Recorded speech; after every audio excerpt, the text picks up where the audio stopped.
President Cyril Ramaphosa has delivered an address at the local government summit, which is looking at how to create the ideal municipality. The event, which has brought together over 2,000 delegates, is deliberating on improving service delivery in the country's municipalities. Newzroom Afrika's Ziyanda Ngcobo is at Birchwood Hotel monitoring those proceedings. Ziyanda, good morning to you. I cannot not start with an example of a company that the president made mention of, but he didn't mention it by name, although I am going to reveal it once more. Clover shut its doors in the northwest municipality of Lichtenburg, and it was owing to the issue of the lack of water and electricity outages. And lo and behold, whilst he was addressing, load shedding hit. Fill us in what the moment was like inside the room.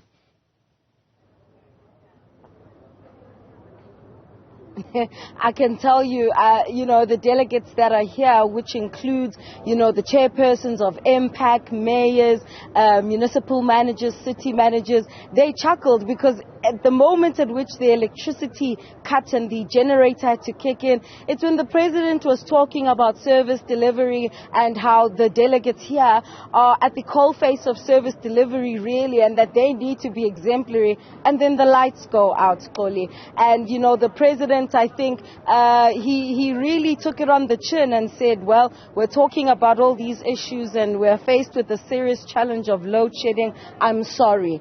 And, of course, this affects you because you have clients that you need to service. And still on the issue of Eskom, Koli, as I speak to you right now, the mayors and municipal managers are engaging the president, and quite an interesting submission was made from one of the delegates to say, Mr. President, Eskom has continuously been bailed out by the government, but there's no talk then about dealing with the municipal debt, and you are here saying that the 40 to 50% revenue collection is not good enough. Municipalities should be run like businesses, and yet you're able to write off the debts of Eskom but not of municipalities, which affects then the very customers that we should be servicing, and yet you also want to increase, the price of electricity in the midst of all of this. Why is this important, Koli? This is important because, as I've mentioned, local government is the coalface of service delivery. It's the interface of the entire government, I would argue, when it comes to service delivery. Now, when you have a situation where at a local government level, at municipalities aren't able to, conduct their work, it even affects the politics of the various political parties. In a year such as this one, there's the 55th National Conference, and people will tell you, asna manzi, asna gesi, there's no water, there's no electricity, this entire government is useless. So this summit is critical on that score when you also talk about corruption within municipalities and how the president raised that municipal councils have literally been hijacked and captured, to quote him verbatim, to serve a small coterie of individuals who are benefiting from tenders and the outsourcing from our country's municipalities. What will differentiate, Ziyanda Ngcobo, this local government summit from others that have come before it? And I guess you're going to understand the words I'm going to use, that some people will say it's just another talk shop. What is it that is going to make it different? I thought I heard him talk about commissions that are meant to propose solutions.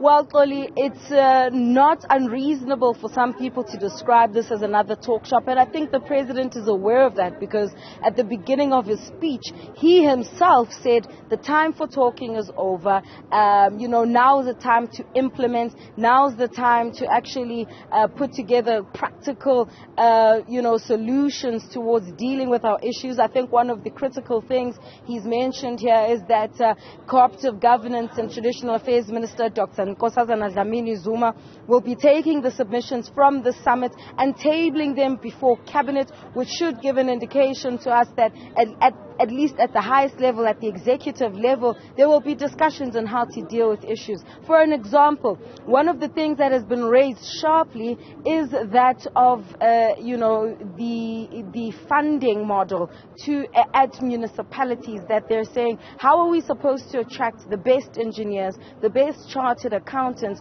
when the salary pay is not attractive to the best of the best? And this, of course, in turn, deals with the professionalization of the state and the capacity of the state. So I found it quite interesting that the delegates here pushing back at the president to say, we hear what you're saying, we know what you're saying, but practically speaking, give us the money so that we're able to do what you want us to do. Away from local government issues, Ziyanda, the president is also a political man. He leads the party that is in government, the ANC.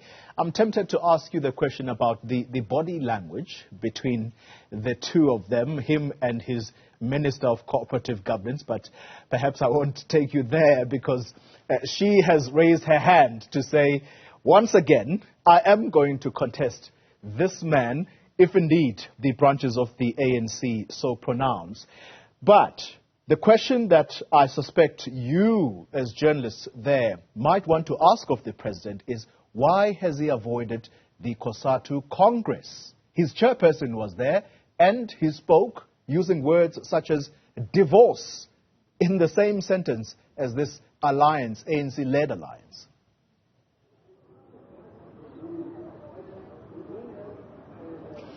The issue of the alliance partners, you'll know, Xoli, even during your times when you were still a reporter, of the divorce within the alliance is not a new conversation. I think what will perhaps be new is the fact that you have two former union leaders within one presidential term being booed by members rather of the alliance partners. I think that is probably why you would even be asking me such a question. And really this is what it means. SACP, I think, for years has been threatening to go it alone, whether or not their election machinery internally, because in order to be able to actually go to an election, you yourself as an organization, whether you're talking COSATU or SACP, internally you would need to at least be united and be a strong force in and of your own to be able to take on the governing party. And there's much to be said about the state of unions in the country. We saw what happened at the SAFTU Congress. Something similar unfolded with the largest labor federation, COSATU, where the ANC was not able to give a message of support. Perhaps a bad precedent has now been set, that you can't get fraternal greetings from your alliance partners. But I don't know if the president will be responding then to the question on whether or not he avoided it. I mean, there were reports that he was initially meant to be addressing that particular, or giving those fraternal greetings on behalf of the ANC.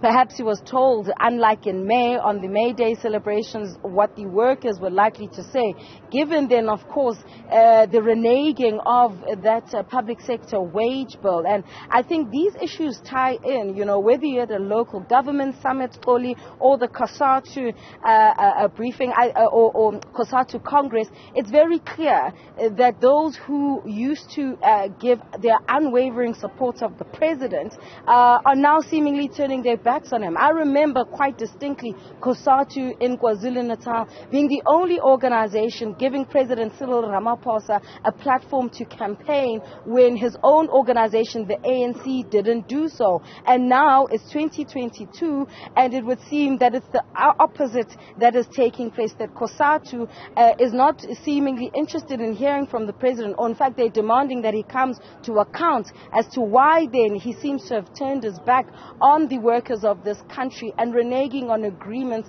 as the head of state.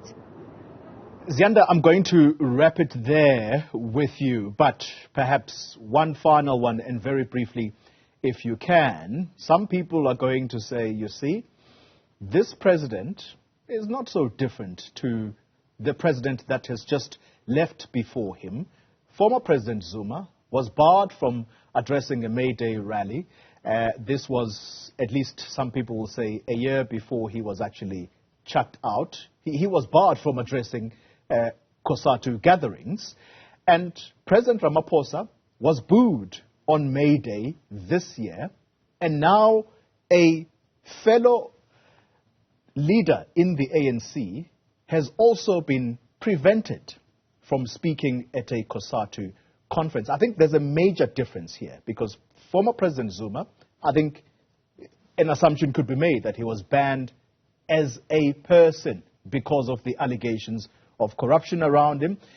But in this instance, it would seem that the ANC as a collective is being barred from addressing COSATU gatherings. How is this going to work going forward?